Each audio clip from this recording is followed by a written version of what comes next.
Because that's why there's this saying like, oh, the plan finally get out of the group chat. But before, people would actually hang out together and stuff like that. But now it's like I could talk to you anytime, any time of the day, any day.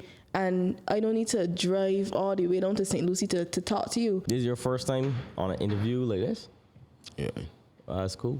Yeah. The only other ones was police ones. You have a robot, it can talk. Even if it was saying it's stupid, it can talk. So you began writing crime fiction while serving time for a crime in prison. A paradox in the way.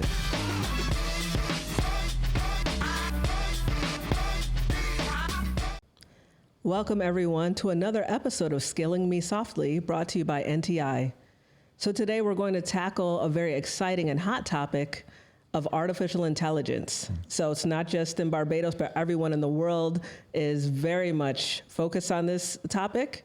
And today we're going to bring you a truly Barbadian perspective and talk about how artificial intelligence will impact not just the way we live, but the way we work, the way we interact with each other, and the way that we're all educated. So today I'm joined by an incredible panel of voices who represent the next wave of Caribbean leadership.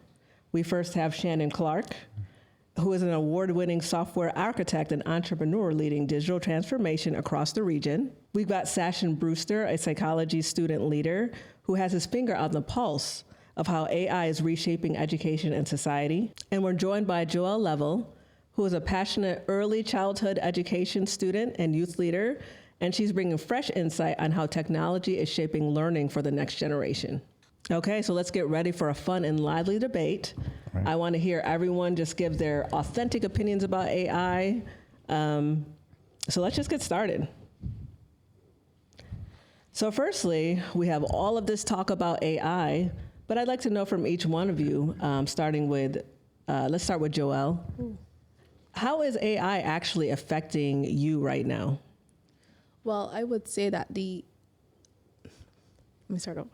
I would say that the impacts of AI on me are generally positive. I love using AI. Before I came in here, I actually used AI to find a video about AI that I wanted to reference in today's conversation. So I would say that it has definitely been very useful, especially in my own studies and teaching my students as well. I don't generally share the same opinion. For me, at least, it's been hard to adjust. I am very used to doing my own research. I am very accustomed to utilizing my own process in terms of scheduling and timing and everything. With the use of AI, for me personally, like one of my classes, something as simple as Googling something now is considered AI. I have to flag it. Something as simple as autocorrect or correcting on Word documents is AI use. I have to flag it. So I have to be constantly cognizant of the little things that are considered AI that I don't intend to use in the same way some people would. It's for AI. So it just makes the process a lot longer, more tenuous for me in terms of like my essays, research projects. That's just for me personally. Okay, so for myself in the technology field, I find AI to both be a major productivity boost as well as a major distraction.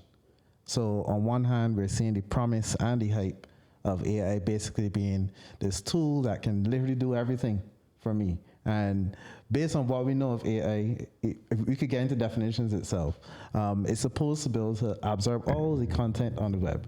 I'm a software developer, software architect, so the idea is that AI should be able to write code for me. But unfortunately, what tends to happen, there's a productivity boost there. Yes, I could definitely do that a lot faster than I might be able to do. But then it's not always following best practices. So rather than the time that I normally spend in terms of creating, I'm actually spending a lot more time editing.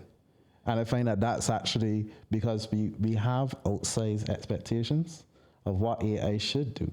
And we're seeing that not only in terms of individuals such as myself, but even in larger industries where they've tried to replace humans with AI, and they've actually had to go back on that. For instance, there are companies like Klarna in the United States that's tried to replace their customer service staff with AI chatbots, and they actually suffered majorly, so much so that the stock price plummeted, and they had to reverse back to hiring people again. Okay. So this is definitely a wide range of opinions on how AI is affecting people in Barbados every day right now. So that brings me to the next question. When you consider your future goals for success in your industry, how do you see AI really influencing that? So first, just tell us, what are your future goals in your career right now? And do you see AI being a part of that? Has AI shifted how you see your future goals? Start with Joelle. All right, that's a great question. I would say that in anything that I do, AI is usually included because it just gives you. I like that the human element isn't there, so I could kind of get a different opinion and like have something that would think long term rather than the average person that I may have a conversation with. So, for example, if I want to build a business model, I would ask AI certain things. I wouldn't put things that I think are too private on there because I wouldn't want it to give the information to somebody else. But I would definitely ask it certain questions. What would, according to science, what would be the best way to do this? Or, you know, just research on whatever field that I would be interested in. And for me, that is education.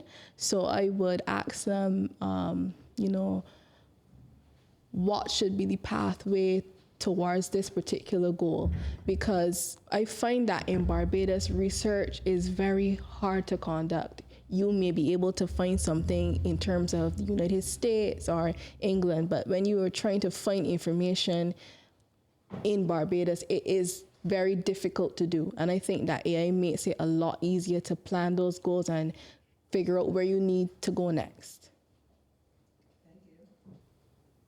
In terms of the field I want to be in, because I'm a psychology student, I do want to pursue psychiatry at some point.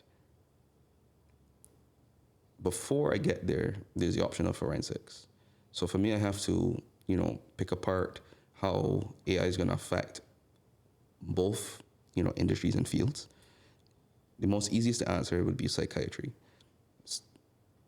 Anyone going in the field in mental health is going to be faced with the reality that AI is affecting, you know, the neurodevelopment of young persons at a faster rate than a lot of people may have really expected.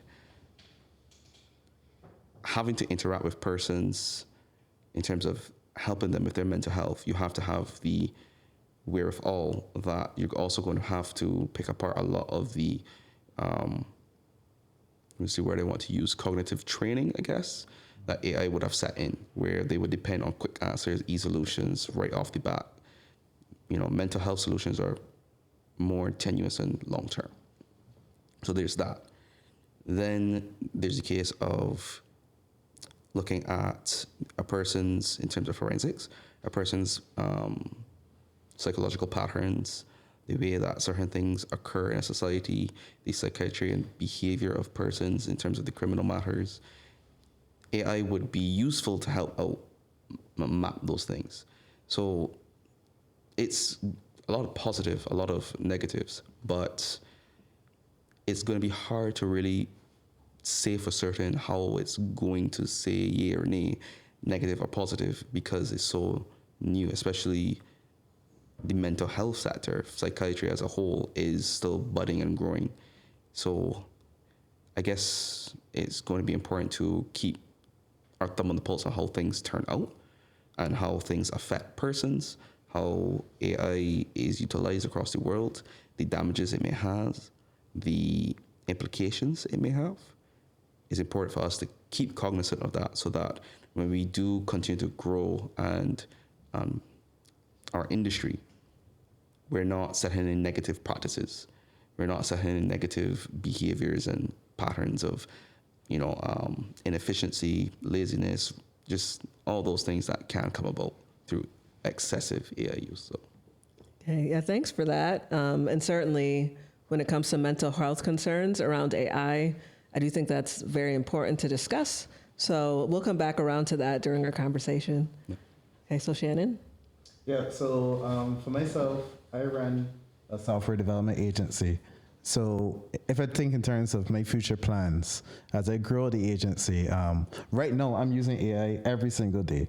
And it's helping me in order to work on multiple projects, maybe per hour, versus before, where I'll be working on multiple projects per day.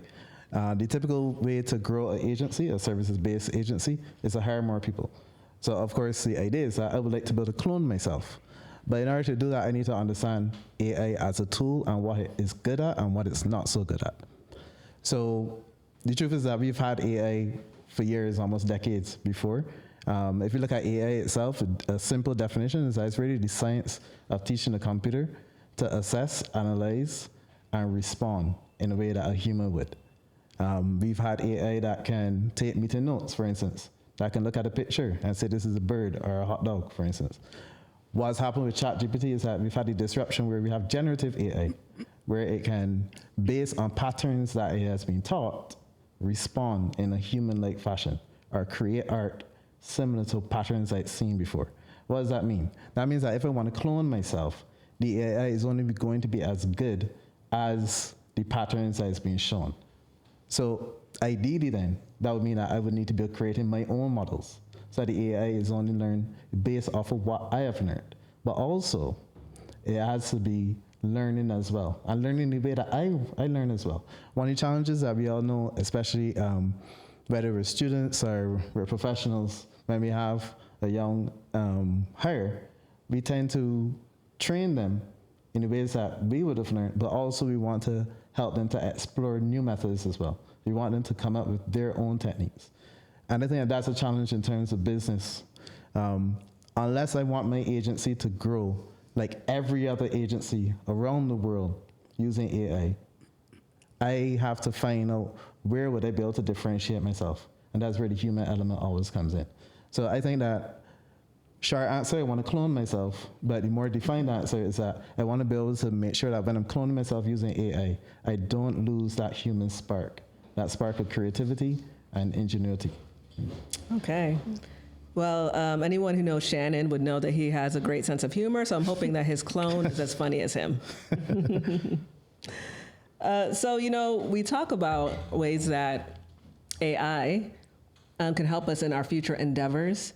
But, just here among your peers on the island in Barbados, would you say that you're seeing your peers use AI a lot or a little? So what are you really seeing like in your daily life when it comes to your peers? I would say I do see a lot of them using AI. Not sure though how well or efficiently they do use it. As Shannon would have said, the generative feature of AI in terms of just saying, here's the assignment, you go ahead and do it, and they would just copy and paste and change a few words. I think that that's how the majority of them tend to use it. I don't use it like that. I try to actually get it to give me feedback on what I have written to just test and see what could be better, what I could change, stuff like that. But I would say that they do use it, but I'm not sure how efficiently. Okay. Yeah, absolutely. There's not much to add on top of that. I would say, along with that, for me, like with my friends, they typically would use it as in different ways, I guess. So, for example, you're having car troubles, but you're not entirely sure. ChatGPT. You're having a discussion about a topic or having disagreements. ChatGPT. So it's kind of just also filled the role of a Google search, where instead of having to go through the Google search and then click on a website, kind of look at the website and see, well, is this website legit or not, and so on and so forth. It just shortens the amount of time you have to spend to find the answer you're looking for, which I think that's a bit problematic because we're seeing a lot of people pick up practices like cherry picking, for example, where you're searching something specific and you're looking for the answer you want. So ChatGPT can only, or AI in general, can only really work with what you give it. So it's kind of just speed running that process. Yeah, and we do know that these large language models like ChatGPT especially are known for giving people answers that they want to hear, or at least making them feel good about what they Yeah. want, what they say. Yeah. And you can be dead wrong, and it will tell you that you did a great job. Yeah, that's So so we- original. I've never heard anything like that. Good job. Yeah, it does do that. Yeah. The affirmation, it does do that. And I've tested that numerous times just to see. I really have. Something as simple as being playful and asking it to discuss the concept of everything versus the concept of nothing, and turn those things into symbols and then work equations based on that. Just playing around with it, and it's like, yeah, this is very valid, but really and truthfully, it's a bunch of nonsense. It's gobbledygook. It's nothing. Yeah. But it's gonna work with what you give it to have a conversation per se, and that's kind of the process of AIs. A lot of AI models are structured to have a conversation with you, and as Shannon would have mentioned, kind of keep that human interaction going, and that's the whole point for a lot of AI models. So are you seeing any impact of AI among people you know from the psychological perspective? Yes. My siblings. I'm the oldest of several siblings. I live with 6. The youngest at this point is 2 years old, and the second oldest behind me is 10, 11. They're twins. I do see a difficulty in them just being able to tackle challenges by themselves, whether that be schoolwork, homework, just general questions. They just, it seems as if though they haven't been able to learn how to really come to a conclusion on an answer and definitively say, yes, this is that, because they're so accustomed to Googling something and being given the answer. It's kind of like when a lot of us would have grown up doing homework, and our parents would help, and they would ask us, what is this, the answer to this, and we would respond in a question-like tone. And the response is, are you asking me or are you telling me? And that sets a precedent for us to be able to be certain about what we're saying and understand there's a difference between knowing something to be true and knowing something to be iffy or an opinion. I don't think they're understanding that. They're not receiving that information. And I then go on to see that occur with students. I do. I see it in small ways where they're not able to answer questions definitively without the use of assistance. Wow, that is very interesting. And I'm sure there'll be more talk about that in the future. And of course, AI it continues to change every day. So us as grown people, adults, we are experiencing these impacts, but we have more of a framework for evaluating the world, because we know the world before AI, but younger people increasingly do not. So I think we're all on this journey together, and it will probably be up to all of us to try to help the younger generations to process what's happening. Okay, so do you think that AI can legitimately help with the skills gaps that we see on the island? Yes and no. It depends on the skill gap. For example, I don't think AI is going to teach me how to work at a rum distillery. I don't think it's going to teach me trade. On the flip side, there are things regarding like software and code I probably would never have begun to really understood if I didn't try to like use AI to learn it. In the same way Shannon would have mentioned putting in code and stuff like that, I would have also played around with that just to see if I can understand the concepts. I've never done anything like that. I'm a psychology major. I don't do computers and software. But it's helped me gain an understanding. So I can see how for some individuals and some persons, they would be able to utilize AI to, greatly at least give them a framework of what they're interested in learning is about and how to go about it. Okay. And Joelle? Could you repeat the question? I was listening to him. I can't remember. So, do you see AI as a solution for closing skills gaps in Barbados? Yeah, I would definitely say so, especially in my field of teaching, where you could have AI help us, or should I say assist the teacher in identifying areas where the students may be weak, and helping them, give them the tools to be able to help the students and not even to help the students, but to identify what issues the students may be having. Because I was just watching a video earlier from Dr. John Deloney. He was talking about how AI is able to actually identify the issues that people have faster than professionals these days. And he was even saying something that was interesting, where he said that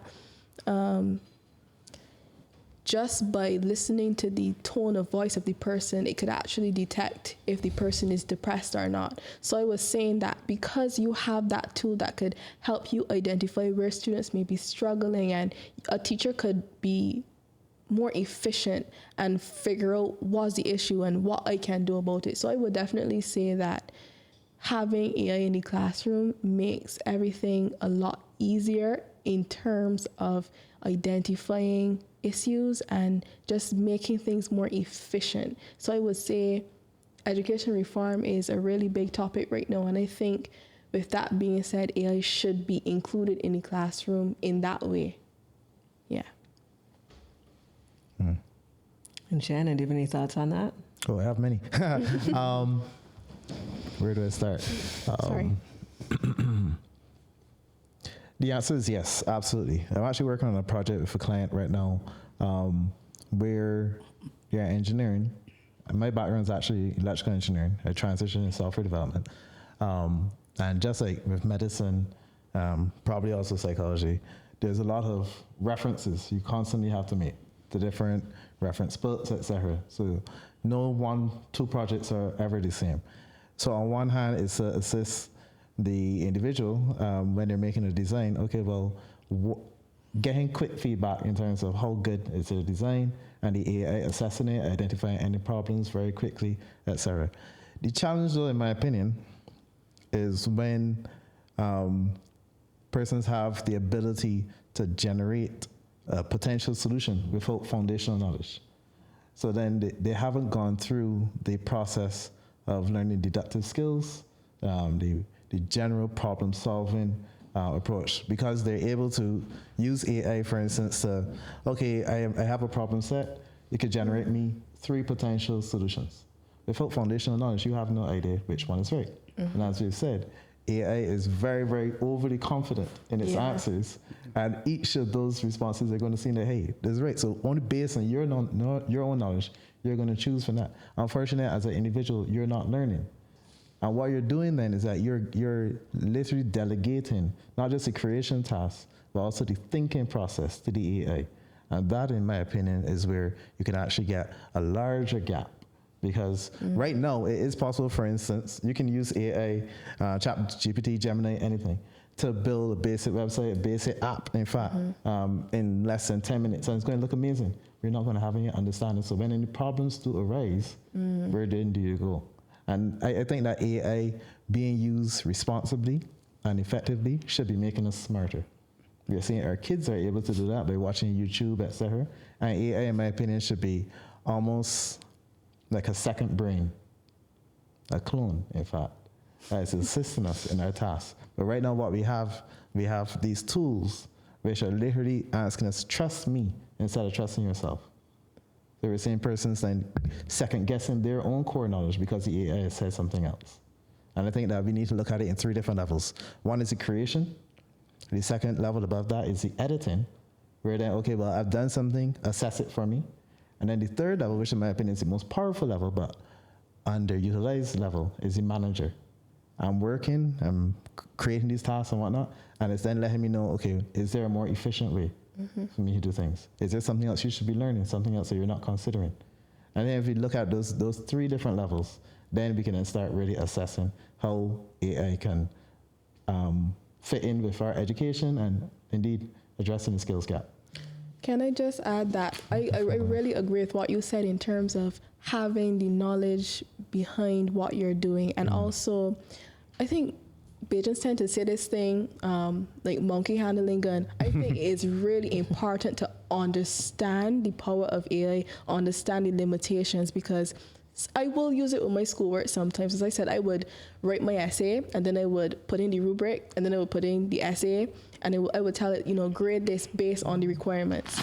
And then it would give me some good feedback. But then when I read over the essay a little bit longer, I would say, okay, but I could add this. This would be better if I do this. And AI doesn't always pick up everything. If you ask it to write an essay for you, it would give you like a B- essay, the best. So you still have to know what you are doing, but being able to have another, like an extra, because you're not going to have friends that would be willing to read every essay you write. And sometimes like, mommy, you could read this essay. She's like, I can't do that now. I tired. So having the AI to just go over the essay, I already know the information. So I could say, well, chat, what you're saying don't make sense because 1 + 1 is 2.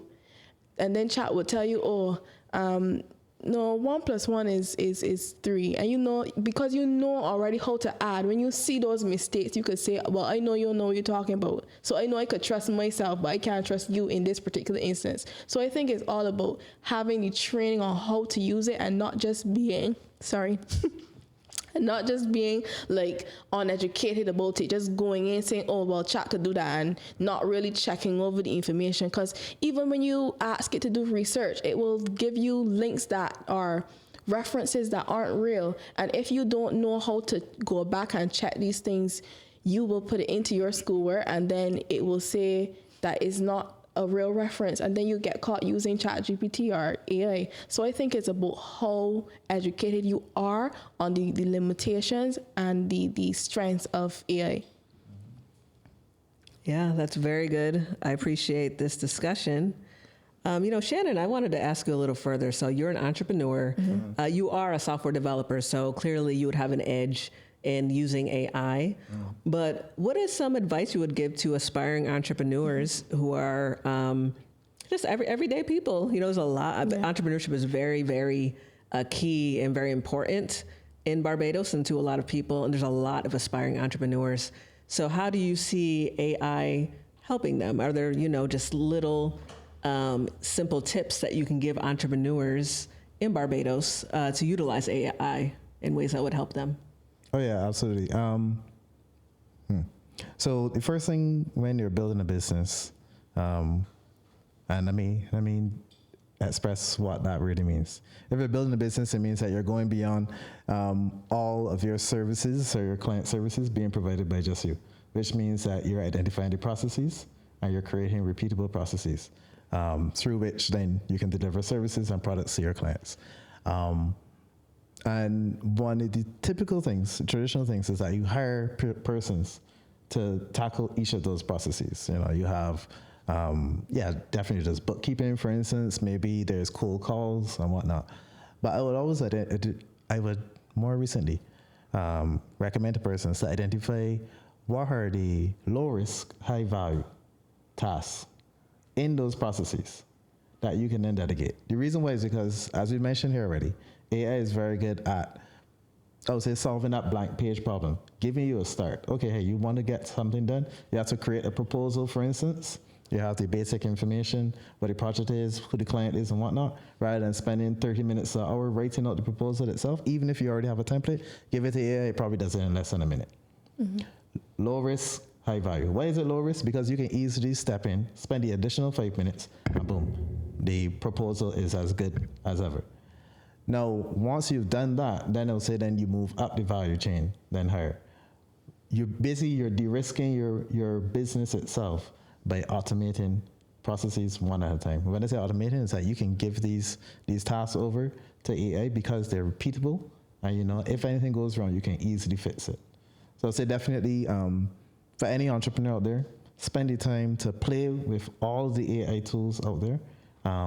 Whether you're creative, whether you're a software developer like myself, or you're more in traditional fields, anything. Find ways in which you can multiply your efforts on a daily basis. We all have only 24 hours in a day. Hopefully you're getting 8 hours sleep. Sometimes you're not even able to get that, but we want to be able to use our time as wisely as possible. And if it means that through AI, you can start the cloning process, as I will call it, where right now you may be working on one project, but then you can, every 30 minutes, you're taking a break, and for 5 minutes, you're giving this task to AI to do something that normally would take you an hour. Suddenly, you're now working additional, effectively, 12 hours a day when you've only actually spent 8 man hours. Okay, that's really practical advice. You have a thought, Session? Yeah, I have a question. With my generation, that is so accustomed to very quick answers, quick solutions. Don't really have the discipline to put in the work, because what you're detailing is discipline. You know, using it responsibly, which is 100%. But how do you then get persons who, you know, obviously at the end of the day, when it comes to a business, you want to start a business, any failings or shortcomings is on you, right? But to support, you know, our growing economies and businesses, what advice would you suggest if it is that persons may not recognize their very bad habits, or that they may over rely on AI, or they may not even recognize that, you know, certain things they're using is AI? What advice would you give? Not sure I fully understand the question. So in terms of bad habits, in terms of what? Bad habits in terms of what? In terms of avoiding those bad habits and getting to a point where you're becoming disciplined in the way that you would have suggested. Okay. So first and first, I don't think there's anything wrong with wanting quick wins.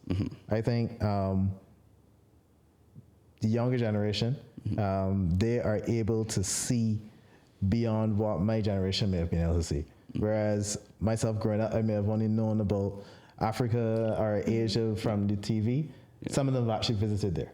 Some of them probably even have friends that are there.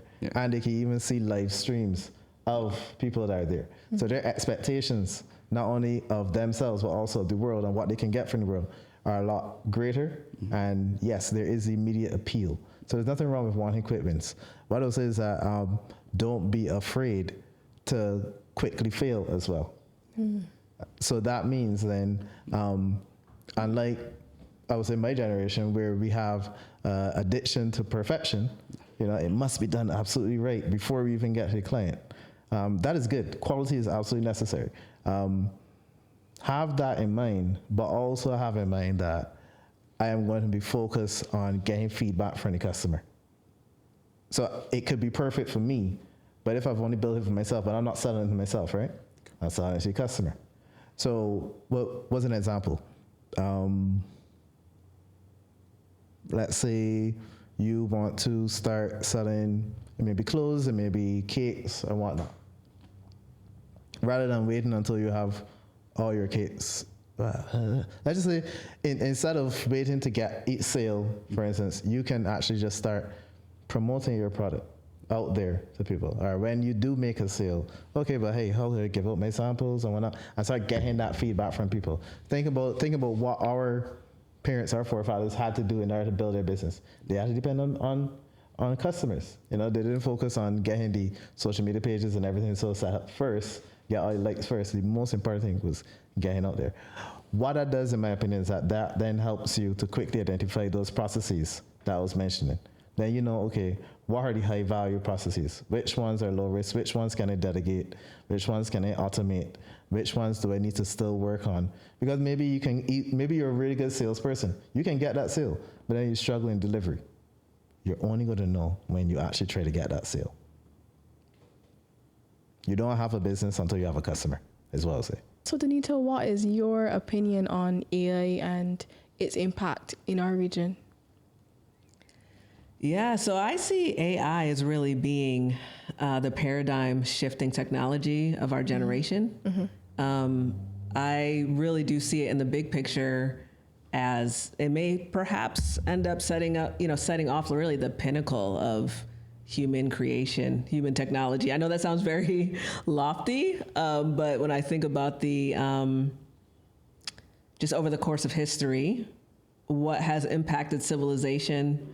And then, there's people who would talk about things like, the wheel, from thousands of years ago, or the Industrial Revolution, the internet, really paradigm shifting technologies. I see AI as really being that for humanity, and it may be the last one, honestly. And again, I know that sounds very intense. But when it comes to how that affects Barbados, this is a question that every country is grappling with.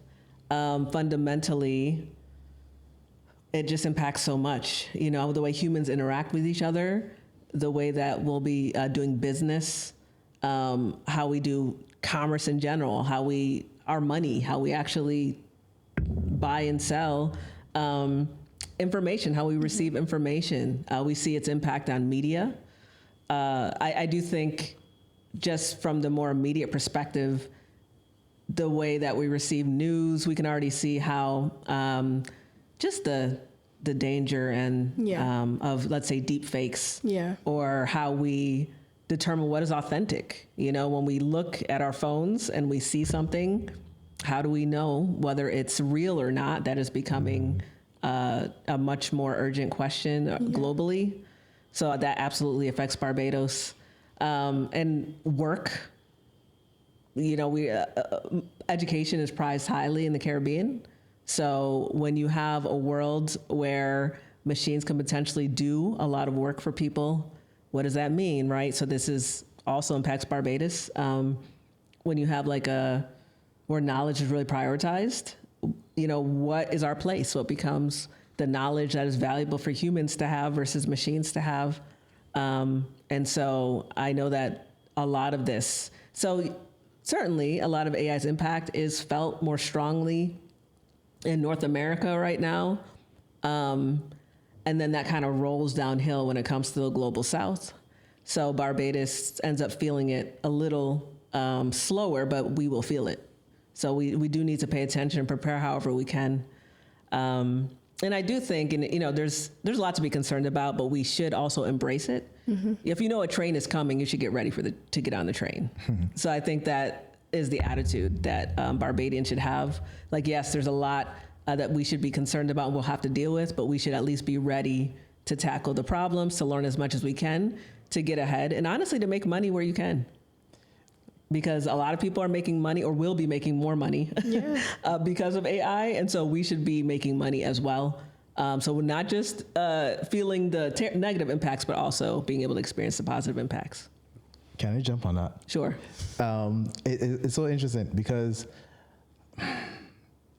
I do agree with you that we're seeing major upheavals in terms of how we humans are interacting with each other and with technology due to the rise of AI, especially generative AI. But I think that we undervalue the power of human creativity and ingenuity, how easily it could be replicated. For instance, we entered into the uncanny valley with AI images and videos. Just very recently, OpenAI released Sora, Google before that VO3, and we can see these images being created in less than 5 minutes, movie quality, but we can still tell it's not real. Why is that we can tell it's not real? Something in our brains has already adjusted to see the difference between reality and this fake reality. That's true. It's not just in videos either, it's in images, it's in text, you know, and it's somewhat even in music as well. Before we would have seen it in auto-tune. And I think that we need to be very aware of this danger, as you just mentioned. The North America, I would say the culture from the big tech companies and the way how they're promoting the use of AI and how it will affect our societies. And I think that we need to remember that the point of technology itself, whether it's the wheel, whether it's fire, stove, or whatnot, is to make our lives easier. Society shapes technology, not the other way around. And unfortunately, what's happened is that when we have these tools, these mass distribution tools, that are essentially being forced upon us, it's saying we must use AI. And I think we do. We kind of don't have a choice at this point. But how do we use it? What is our intention? That we then end up, we're just using the AI, but we're not creating the actual methods through which we're using AI. We're not creating our own models. You mentioned before a monkey holding a gun, Yeah. right? I don't know that analogy necessarily, but it's essentially that, where we think we know what we're doing, but there are unintended consequences. And I think that is really, really going to be important for us to have guardrails in terms of, let's say, in terms of the creation, for instance. We have a huge creative industry within the Caribbean, a lot of opportunities here. And unfortunately, very few of our creators, if any, are actually protected from copyright theft from these same large tech companies.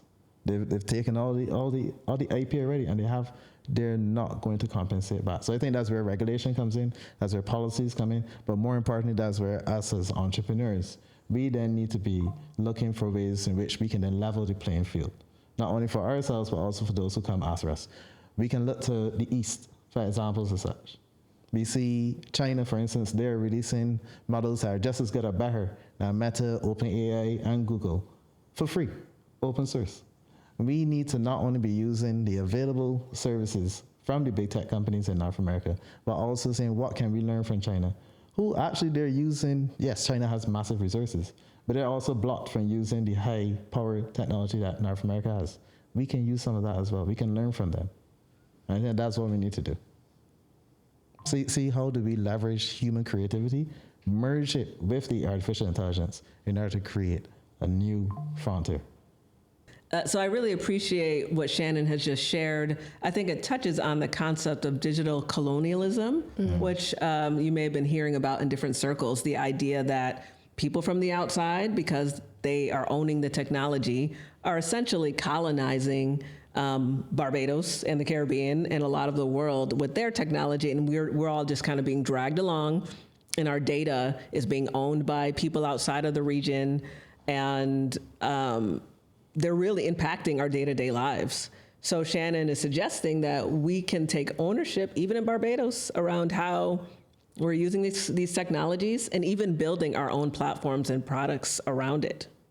So one more thing I wanted to add is that when we think about culture and AI, Silicon Valley is often foisting this monoculture on the world, and that is foisted on us through social media primarily, and media just in general, but mostly social media, and ways of talking and slang and terms and entertainment end up being homogenized across the globe.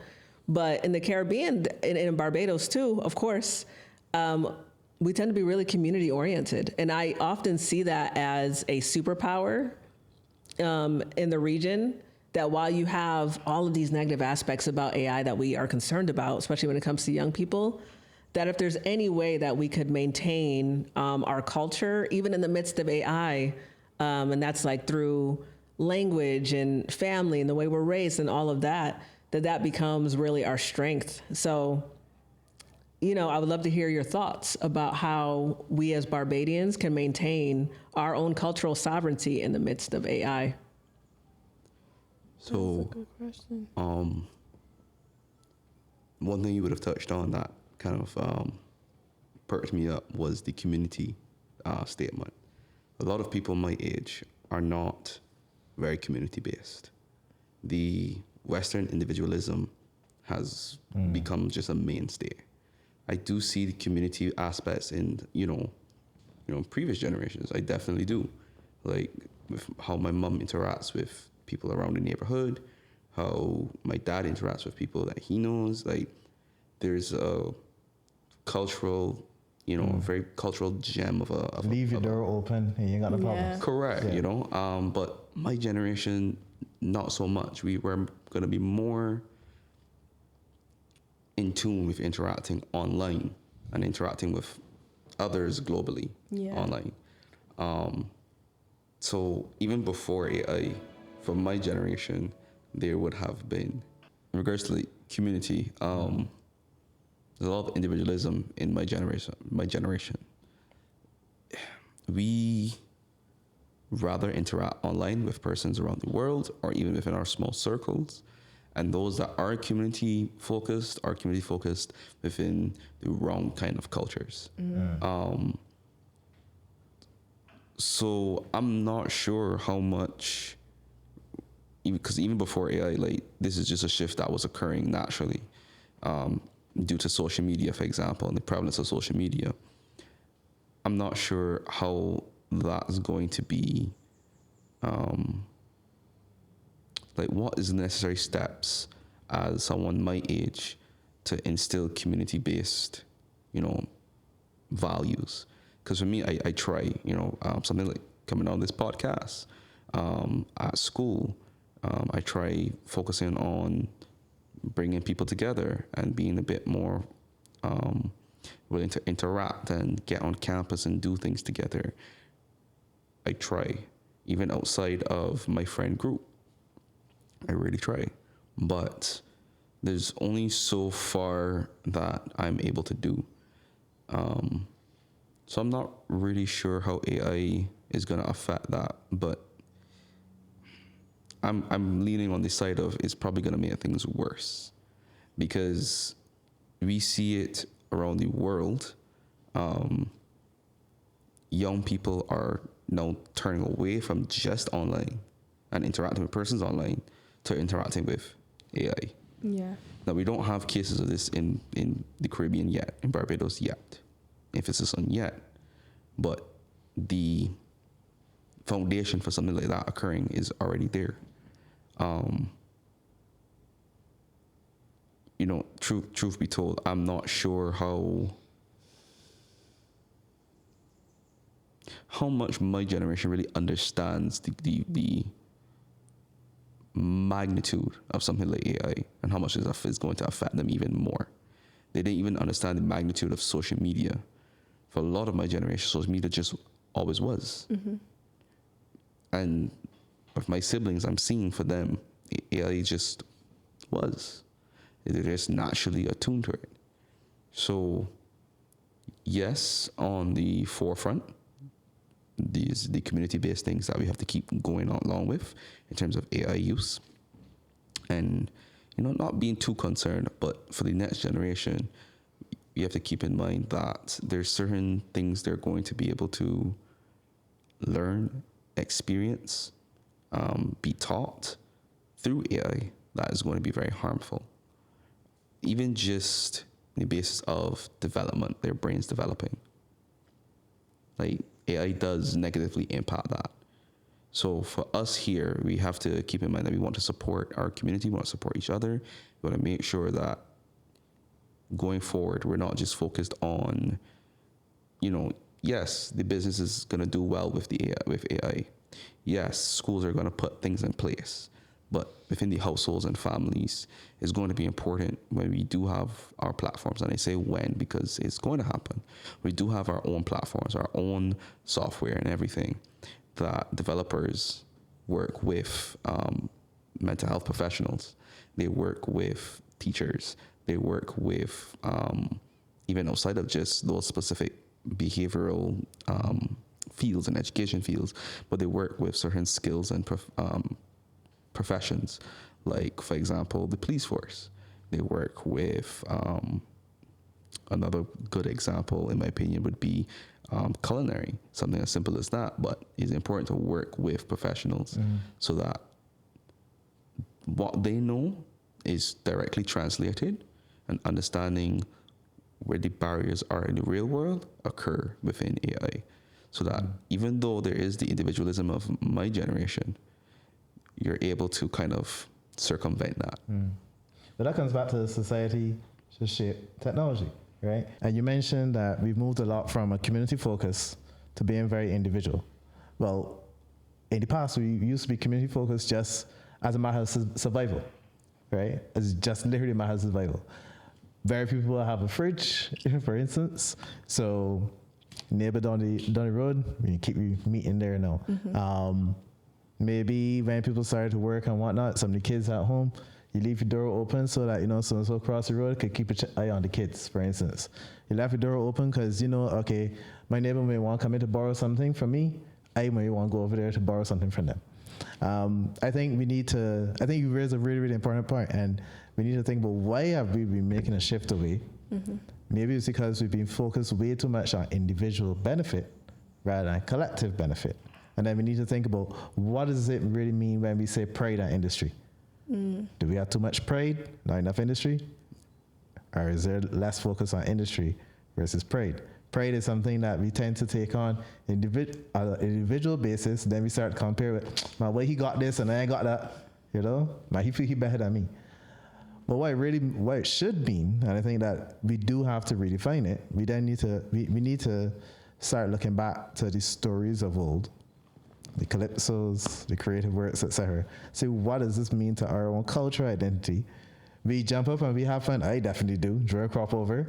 You know, they got the carnivals around the Caribbean. What does that mean? What does that mean for us? Mm-hmm. What is our place here within our community right now, within Barbados?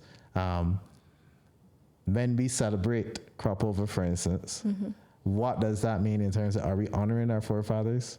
What are we leaving for the next generation? Or are we just here focused on what we can get for ourselves?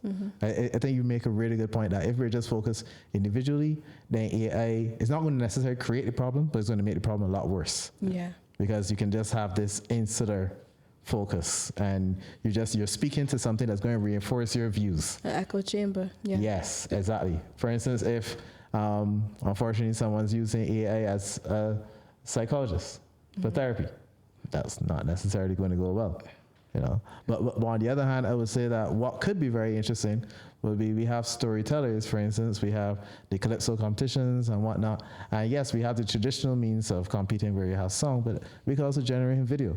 We could also be creating, things that normally would take hundreds of thousands of dollars, require a lot of funding.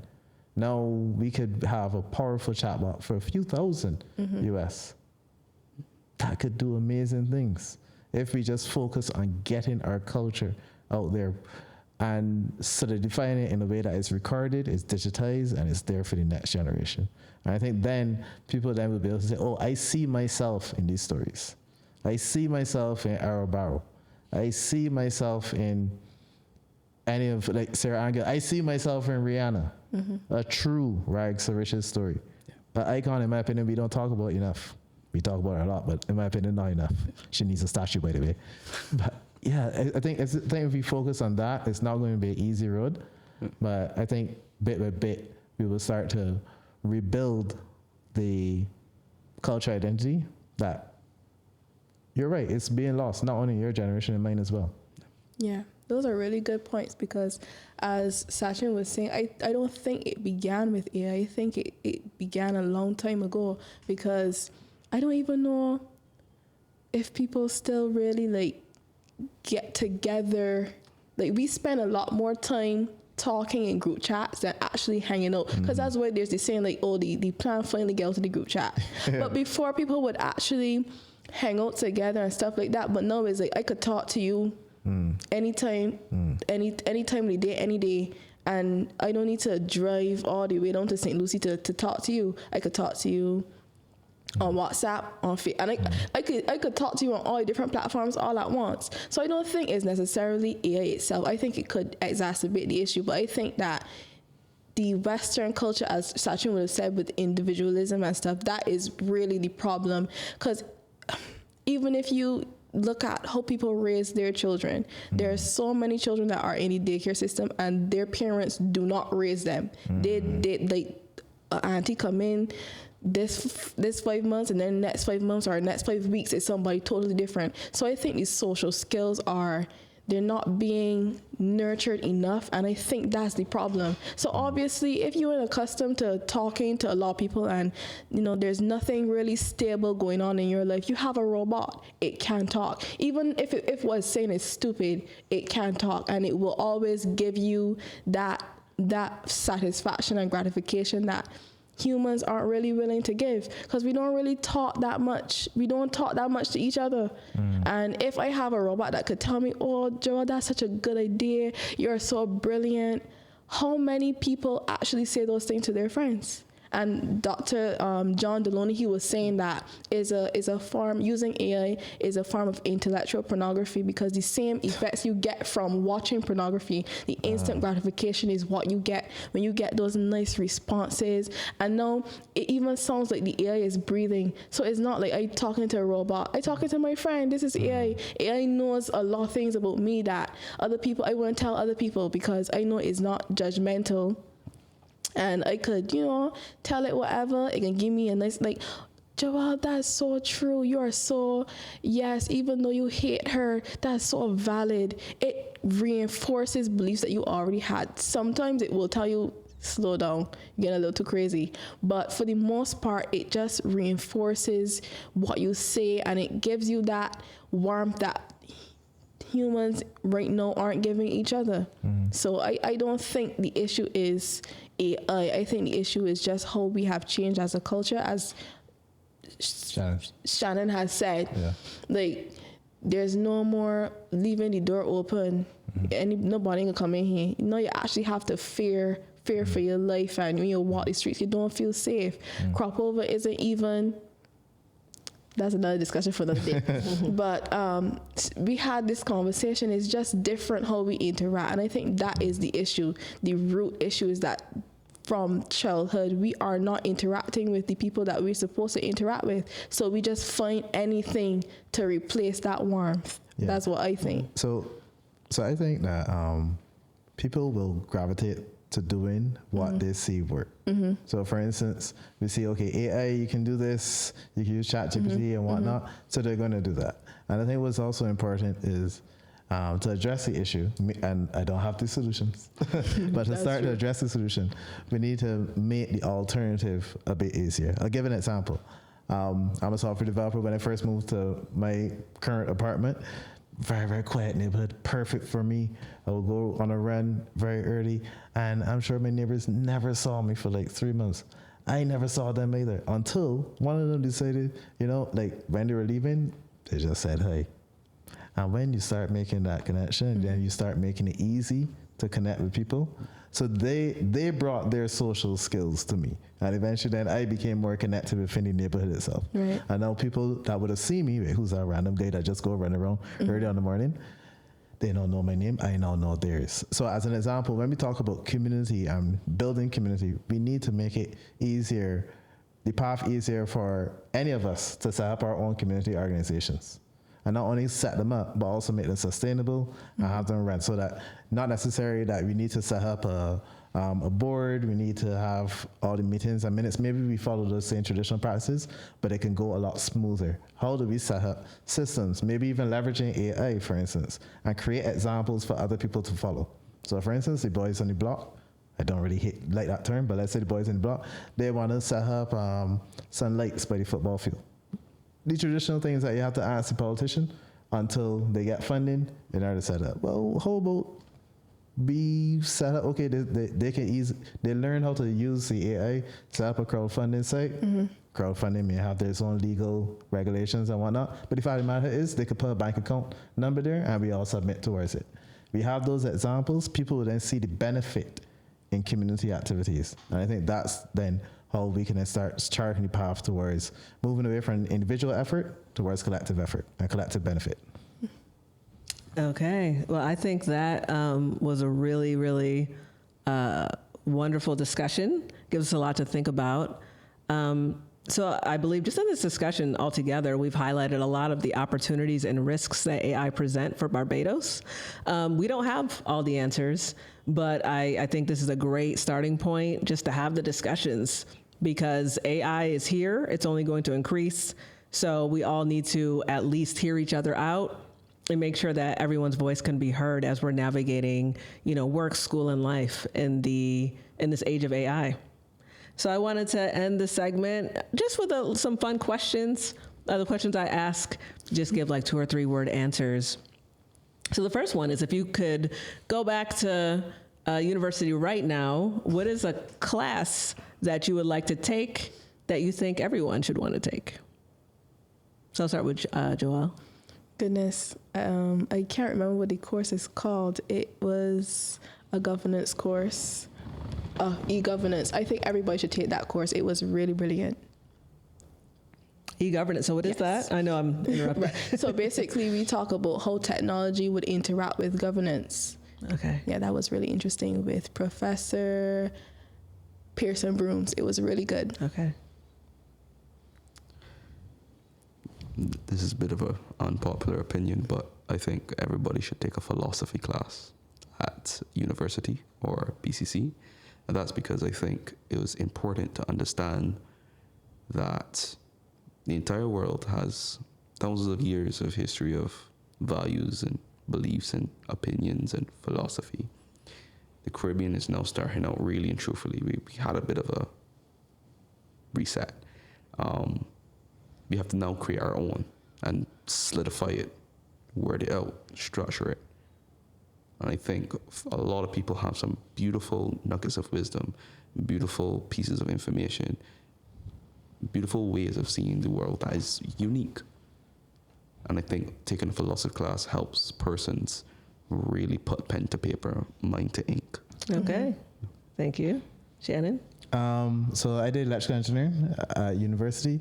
I would say I would go back to that first lab exercise that I had, because I remember being completely lost. I have absolutely no idea what to do, and I think everybody should be able to experience that in life. Okay, so if you could have dinner with anyone dead or alive, who would it be? I had this question already. I would choose Eve. Ooh. Yes, and I would cuff her.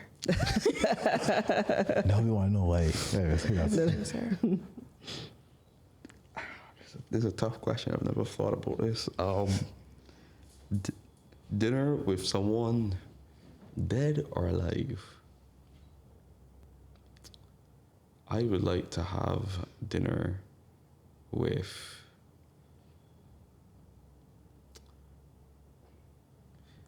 probably, I would have to go with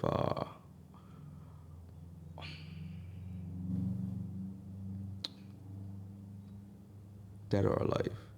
You know what? Honest opinion, I would love to have dinner with John Cena. But you can't see him. But I can't see him. But you can't see him. Yeah, I that's something that I would be happy, very, very happy if I could do that. Okay. My serious answer would be Obama. How do you stay so classy, so poised in the face of unfair and unrelenting criticism and opposition from both sides for that long, for 2 presidencies, and even now? Okay, so the last question would be, if you could give the Prime Minister one piece of advice about AI, what would it be? I would say that the focus should be to encourage people on how to use it responsibly and make sure that, like, I don't want to use the word fear mongering, but people don't become too afraid to use it. Instead, they become knowledgeable, because knowledge is power. So yeah, I would say that to encourage people to use it responsibly by providing those opportunities for students and even older generations as well to learn more about AI. As I said, its weaknesses and its strengths. Yeah. Don't allow the citizens to become AI consumerist. Support local businesses that are looking to create our own platforms, our own, software. Following on from that same topic, in terms of creators, provide incentives to creators by giving them access to foreign markets so that they can earn foreign exchange.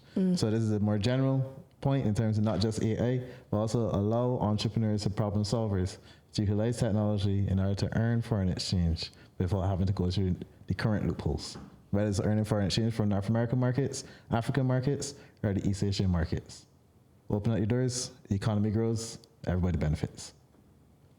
Okay, thank you. Well, yet again, we've had a lot to think about, to consider. We would love to hear your feedback on this episode. So that closes us out for today. Thanks, everyone. Bye. Bye.